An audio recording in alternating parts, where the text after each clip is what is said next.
అందరికీ ఇలా నేను ఎప్పుడు హోటల్స్లోనే చూస్తుంటాను. ఇట్లా 4 చట్నీలు నాకు ఎప్పటి నుంచో కోరిక, ఇలాంటి తెచ్చుకొని హోటల్స్లో లాగా అన్నీ చేయాలని కోరిక. నేను చట్నీ హోటల్ అండ్ రాఘవేంద్ర, ఉడిపి అలాంటి వాటిల్లో చూస్తుంటాను.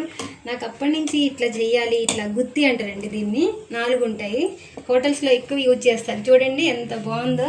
నాకు ఇట్లా 4 చేసుకొని దానికి తగ్గట్టు టిఫిన్స్ చేసుకొని తినాలని కోరిక. ఇదేమో కొబ్బరి పచ్చడి, వాళ్ళైతే తీపి కొబ్బరి పచ్చడి ఇస్తారు. నేను ఇలా చేశాను, కొబ్బరి అండ్ పుట్నాలు.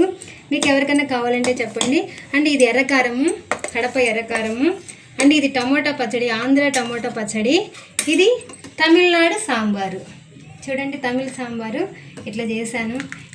దీనికి కాంబినేషన్గా మనము బోండా, దోశ, ఇడ్లీ చేయబోతున్నాను నేను, మైసూర్ బోండా. తర్వాత మీకు వీడియో చూపెడతాను, ఓకేనండి.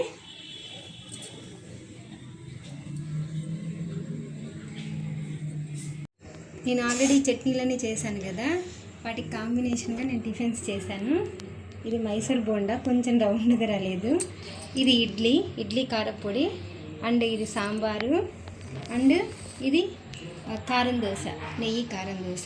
ఇలా మేము ఈరోజు ఈ కాంబినేషన్లో టిఫిన్స్ చేసుకున్నాము. మీకు అందరికీ నచ్చుతుంది అనుకుంటున్నాను. Okay, bye.